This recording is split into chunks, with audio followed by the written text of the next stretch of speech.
बांग्लादेश की वर्तमान सरकार जब से आई है तब से वह भारत के खिलाफ ही रही है किसी न किसी रूप में। लेकिन अब जो बांग्लादेश भारत के प्रति बुरी नीयत रखता था उसके ऊपर ही गाज गिर पड़ी है। बांग्लादेश का भारत के खिलाफ जाना उसी के लिए मुसीबत बन गया है। बांग्लादेश के प्रधानमंत्री मोहम्मद यूनुस को बांग्लादेश के बगल में स्थित रखाइन प्रांत में रखने वाली अराकान आर्मी का डर पहले से ही सता रहा था।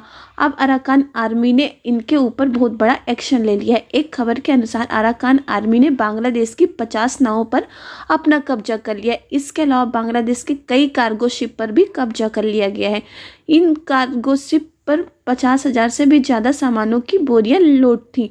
यहाँ पर बांग्लादेश के जहाज़ को अराकान आर्मी के द्वारा कंट्रोल में ले लिया गया। हाल ही में म्यांमार में भारतीय अधिकारियों की बैठक हुई जिसमें भारत न सिर्फ म्यांमार की अराकान आर्मी से बातचीत कर रहा है बल्कि म्यांमार की सेना से भी बातचीत करने भारत लगा हुआ है। बांग्लादेश की चालाकी उसी के ऊपर भारी पड़ रही है।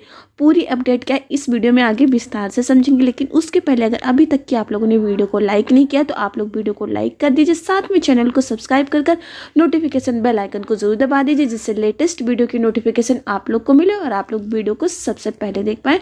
इस समय अराकान आर्मी बांग्लादेश के लिए मुसीबत बनती जा रही है। एक महीने पहले यह खबर निकलकर सामने आई थी कि बांग्लादेश की सीमा से सटी 271 किलोमीटर की जमीन को अराकान आर्मी ने कब्जा लिया है। अराकान आर्मी बांग्लादेश वाले इलाके पर लगातार हमला कर रही है, लेकिन वहाँ के जो बॉर्डर गार्ड हैं वह पीछे हटते जा रहे हैं। इसलिए अराकान आर्मी ने न सिर्फ सीमा से सटे जमीन पर कब्जा ले लिया है बल्कि बांग्लादेश का सेंट मैरिटन आइसलैंड है उसके ऊपर जो है पिछले साल अमेरिका सैन्य बेस बनाना चाहता था, उस आइसलैंड पर भी अब अराकान आर्मी ने काफ़ी हद तक अपना कंट्रोल कर लिया। लेकिन सोचने वाली बात यह है कि इस बात को इंडियन मीडिया ने उजागर किया, लेकिन बांग्लादेश की 271 किलोमीटर की सीमा से सटी जमीन चली गई। लेकिन शर्म के मारे बांग्लादेश की मीडिया ने इस बारे में एक बार भी आवाज़ नहीं उठाई कि उनकी सीमा से सटी जमीन कब्जाई जा रही है, क्योंकि बांग्लादेश को डर था कि अगर यह सबके बताएंगे तो दुनिया इनका मजाक उड़ाएगी कि यह अपनी खुद की ज़मीन को नहीं बचा पा रहे हैं लेकिन भारत के खिलाफ जा रहे हैं। इसलिए बांग्लादेश ने अपनी मीडिया को दबाकर रखा और उनकी एक भी मीडिया में यह बात खुलकर नहीं बोला कि उनकी सीमा से सटी ज़मीन पर अराकान आर्मी ने कब्जा कर लिया। जब भारतीय मीडिया ने बांग्लादेश की आलोचना करनी शुरू की तो बांग्लादेश की तरफ से यह कहना शुरू कर दिया कि भारतीय मीडिया झूठी खबरें फैला रहा है, जबकि भारत को मिली जानकारी सही थी। भारतीय मीडिया ने सही ही खबर सबको दी। तब तो बांग्लादेश ने अपनी मीडिया को चुप करा लिया, लेकिन इस बार बांग्लादेश की मीडिया का मुख नहीं चुप रहा, क्योंकि अब अराकान आर्मी बांग्लादेश के खिलाफ जाने की भी हदें पार कर चुकी। हाल ही में बांग्लादेशी मीडिया ढाका ट्रिब्यूनल की तरफ से यह खबर निकल कर आ रही है कि अराकान आर्मी ने बांग्लादेश जा रहे 3 मालवाहक जहाज पर रास्ते में कब्जा कर लिया और उनसे ज़बरदस्ती कुछ सामान अराकान आर्मी ने अपने लिए मांग लिया है। इन कार्गो वेसल्स को म्यांमार के यांगून बंदरगाह से लगभग 50,000 बोरियों को लोड करके रवाना किया गया। म्यांमार के इस बंदरगाह से लोड हुए तीनों बड़े मालवाहक जहाज़ों को समुद्र के रास्ते से बंगाल की खाड़ी में होते हुए रखाइन राज्य के बगल में बांग्लादेश पहुंचना था। रखाइन राज्य के बगल में जो मांगला टाउन तक यह तीनों जहाज समुद्री रास्ते से बहुत ही आसानी से पहुंच गए थे, लेकिन इसके बाद से इन जहाज़ों का सफ़र नदियों के रास्ते से होने वाला था। इन जहाज़ों को बंगाल की खाड़ी में स्थित नदी के रास्ते होकर बांग्लादेश के कोक्स बाजार में मौजूद टेक्ना बंदरगाह पर पहुंचना था, लेकिन उसके पहले ही नदी से गुजरने वाले तीनों जहाज़ों को अराकान आर्मी ने जब्त कर लिया। एक रिपोर्ट के अनुसार इसमें 50,000 बोरियां लदी हुई थी, जिसमें अचार, सूखी मछली, कॉफ़ी, चाय, सुपारी और अन्य सामान भरा हुआ था।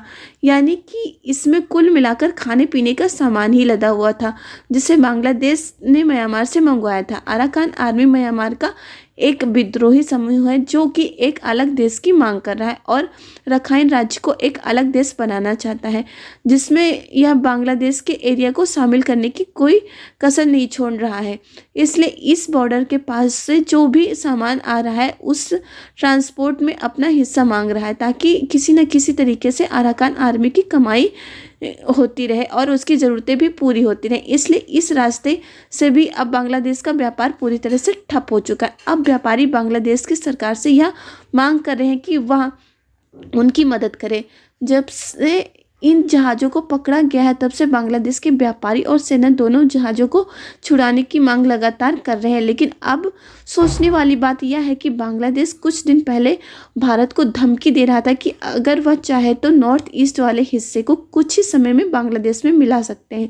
लेकिन इस समय वह एक छोटे से विद्रोही समूह अराकान आर्मी के से अपने जहाज़ों को नहीं छुड़ा पा रहे हैं, जिसके कारण बांग्लादेश के प्रधानमंत्री मोहम्मद यूनुस की तरफ से इंटरनेशनल कम्युनिटी को लेटर लिखा गया है कि अराकान आर्मी से उनकी मदद की जाए। और इसके अलावा बांग्लादेश के द्वारा भारत से भी मदद मांगी जा रही है ताकि भारत बांग्लादेश के साथ मिलकर अराकान आर्मी को रोकने में उनकी मदद करे।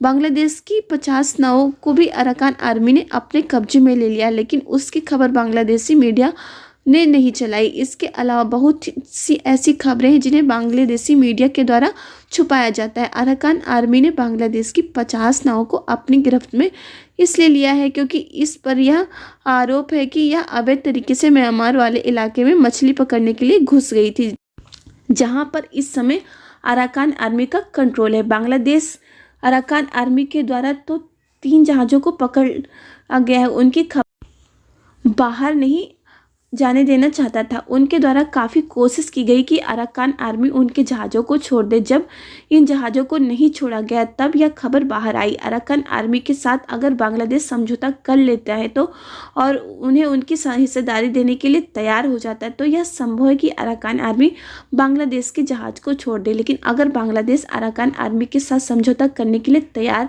नहीं होता तो वह ना तो भारत के रास्ते कोई सामान मंगा पाएगा और ना ही बंगाल की खाड़ी से अराकान आर्मी कोई सामान पहुंचने देगी। बांग्लादेश अब सब ओर से फंस चुका है। भारत के खिलाफ जाकर वह भारत से भी मदद नहीं मांग पा रहा है। अब उसके सामने काफ़ी विपरीत परिस्थितियां उत्पन्न हो गई हैं। बांग्लादेश की वर्तमान सरकार ने भारत के खिलाफ काफ़ी ज़्यादा ही बोला है और उसका विरोध भी किया है। आप सभी लोग को पता है कि जब से नई सरकार आई है बांग्लादेश में तब से वह किसी न किसी रूप में भारत का विरोध ही कर रही है। अब इस वजह से है बांग्लादेश के जो नए प्रधानमंत्री मोहम्मद यूनुस हैं वो भारत से भी मदद नहीं मांग पा रहे हैं कि भारत जो है उनकी मदद करे, क्योंकि उनको पता है कि उन्होंने कितना ज़्यादा विरोध किया है भारत का। इसलिए अब बांग्लादेश के प्रधानमंत्री जो हैं वो चारों तरफ से फंस चुके हैं।